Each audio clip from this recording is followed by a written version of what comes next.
भारत दुनिया की चौथी सबसे बड़ी इकोनॉमी बन चुका है, पर इस सब का फायदा क्या है अगर हवा सांस लेने लायक नहीं है, पानी पीने लायक नहीं है? ये सवाल कर रहे हैं लोग। और लेटेस्ट डेटा के हिसाब से दिल्ली में 15% डेथ यानी हर 7 में से एक इसी पोल्यूशन की वजह से होती है। और हर साल इंडिया में लगभग 23 लाख से ज्यादा लोग इसी पोल्यूशन की वजह से मर रहे हैं। पर इस वीडियो में हम समझते हैं कि अगर दिल्ली के पोल्यूशन को कम करना हो तो 1 साल के अंदर कितना खर्चा करना पड़ेगा और क्या क्या करना पड़ेगा, क्योंकि ये ऐसे करने से तो नहीं जा रहा, तेरे को जाना पड़ेगा भाई। अब 1 साल में दिल्ली की हवा अमेरिका जितनी साफ तो नहीं होगी, पर अगर इस सिचुएशन को इमरजेंसी की तरह ट्रीट किया जाए तो AQI के इस टेम्परेचर को लगभग आधा किया जा सकता है। चलो सबसे पहले देखते हैं कि दिल्ली के अंदर करना क्या क्या पड़ेगा। अभी दिल्ली में लगभग 5200 बसें चलती हैं, जिसमें से 2900 के आसपास इलेक्ट्रिक बसें हैं। तो अगले 1 साल में 2 से 2500 इलेक्ट्रिक बस दिल्ली की रोड पे आनी चाहिए। अब जो एक CNG की बस होती है वो लगभग 70-80 लाख की होती है और इलेक्ट्रिक बस के लिए 70-80 लाख रुपए एक्स्ट्रा देने पड़ेंगे हर बस पे, जो लगभग 1900 करोड़ का खर्चा हो गया। अब उसकी मेंटेनेंस, ड्राइवर, कंडक्टर, ये सारे जो एक्स्ट्रा खर्चे हैं वो मिला के लगभग 1600 करोड़ हो गए, यानी कि टोटल इस चीज में 3500 करोड़ का खर्चा है। क्योंकि जो ट्रैफिक है वो सबसे ज्यादा पोल्यूशन करता है दिल्ली के अंदर, और इसलिए सरकार को 2, 3 और 4 व्हीलर के लिए लोगों को सब्सिडी देनी होगी ताकि वो इलेक्ट्रिक गाड़ियां खरीदे, और उनको चलाने के लिए चार्जिंग स्टेशन भी बनाने पड़ेंगे, जिसमें लगभग 1500 करोड़ का खर्चा आ गया। तो इससे ट्रैफिक का जो पोल्यूशन होता है वो भी थोड़ा कम हो जाएगा। लेकिन उसके बाद आती है रोड की धूल मिट्टी, जो टायर घूमने से उड़ने लग जाती है और हवा में घूमती रहती है। अब एक स्टडी के हिसाब से ये पता चलता है कि अगर रोड साफ तरीके से बनी हुई हो और उस पे मशीन से सफाई कराया जाए रोज, और पानी का छिड़काव भी कराया जाए, तो ये जो पोल्यूशन के पार्टिकल होते हैं ये काफी हद तक गिर जाते हैं। इसलिए सरकार अगर रोड की सही से सफाई कराए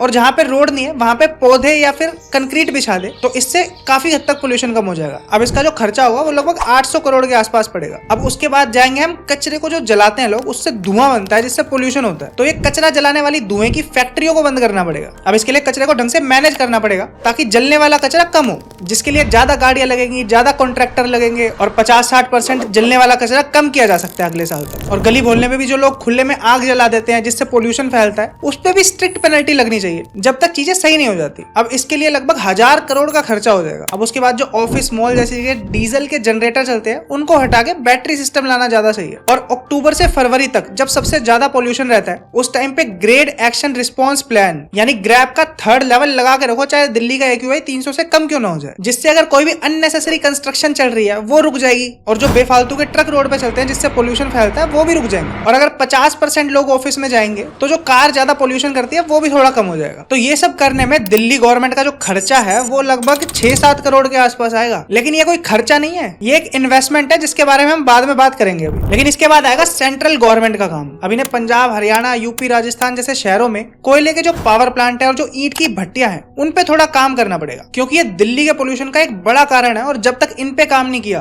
तो दिल्ली का पोल्यूशन कम नहीं हो सकता। अब अगर अगले 1 साल के अंदर ये पंजाब, हरियाणा, यूपी, राजस्थान और दिल्ली में पराली जलाने का काम ही खत्म करना शुरू करें तो ही ये चीज पॉसिबल है। और इसके लिए इन्हें 3 एक्शन लेने पड़ेंगे। पहला तो किसानों को इंसेंटिव दो पराली ना जलाने के लिए। जैसे अगर हर एकड़ पे उन्हें 2500 रुपए मिल जाएंगे जिसमें उन्हें पराली नहीं जलानी, तो 80 से 90 लाख एकड़ के लिए लगभग 2000 करोड़ का खर्चा है। अब ये सिर्फ मैं नहीं बोल रहा, पंजाब गवर्नमेंट ने प्रपोज किया है कि सेंटर अगर 2000 रुपए दे और स्टेट अगर 500 रुपए दे तो सरकार को ये इंसेंटिव दिया जा सकता है जिससे वो पराली नहीं जलाएगा। लेकिन पराली ठिकाने लगाने के लिए भी सरकार को काम करना पड़ेगा, जिसके लिए मशीनों को अवेलेबल कराना होगा जगह जगह, और इसके लिए लगभग 1 से 1500 करोड़ का खर्चा आएगा। यानी टोटल पराली प्रोग्राम के लिए 3 से 4000 करोड़ का खर्चा है। अभी थोड़े और रीजन जानते हैं जो कम ही लोगों को पता है। जैसे दिल्ली के आसपास जो 300 किलोमीटर का रेडियस है उसमें जो कोयले से बिजली बनाने वाले प्लांट है उसमें काफी सारे ऐसे प्लांट है जिसमें मशीन ही नहीं लगी जो हवा को साफ करके आगे भेजे। अब ये जो प्लांट है इसमें पराली से बनी गोलियां भी डाल सकते हैं जिससे कोयला भी कम जलेगा और पराली का भी इस्तेमाल हो जाएगा, जिसके स्टोरेज और हैंडलिंग के लिए लगभग 500 से 800 करोड़ का खर्चा लगेगा सरकार का। पर जिन प्लांट पे साफ करने वाली मशीनें नहीं लगी उनको हाई पोल्यूशन के टाइम पे रोकने का काम करना होगा,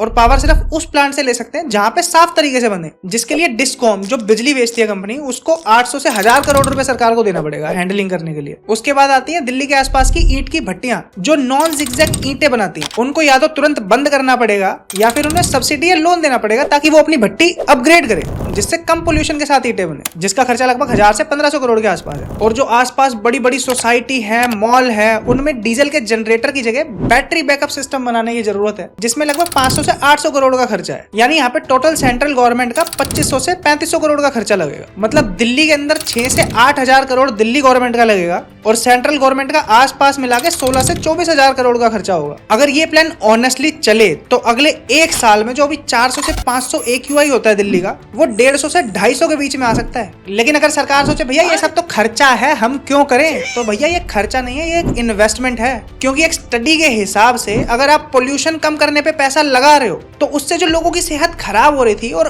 गवर्नमेंट हॉस्पिटल के बिल बढ़ रहे थे वो कम हो जाएंगे। लेकिन इतना ही नहीं, लोग हेल्दी रहेंगे, वो ज्यादा जिएंगे, उनकी प्रोडक्टिविटी बढ़ेगी। अब इसे एक एग्जांपल से समझते हैं। जैसे 2019 में लगभग 16 लाख लोग सिर्फ पोल्यूशन की वजह से मरे थे और ये इंडिया की पॉपुलेशन में जितनी डेथ हुई थी उसका 17.8% है। यानी हर 6 में से एक इंसान इसी वजह से गया था, जिसकी वजह से जो इकोनॉमिक लॉस है, जिसकी वजह से जो पैसों का लॉस है, वो 2.6 से 2.7 लाख करोड़ का हुआ था। और ये इंडिया की जीडीपी का 1.3% से भी ज्यादा है। मतलब 1.3% जीडीपी इसलिए हवा में उड़ रही है क्योंकि हवा खराब है और यहाँ पे उन लोगों की अमूल्य जान की कीमत तो कोई लगा ही नहीं सकता। लेकिन अगर सरकार सिर्फ 0.5% जीडीपी का हिस्सा हवा साफ करने में लगा दे तो इनकी मैथ पॉजिटिव हो जाएगी। क्योंकि 2019 में लगभग 3 लाख करोड़ से ज्यादा का नुकसान भारत को हुआ था, क्योंकि लोग सिक लीव पे चले जाते हैं, बीमार हो जाते हैं तो कोई काम नहीं कर पाता।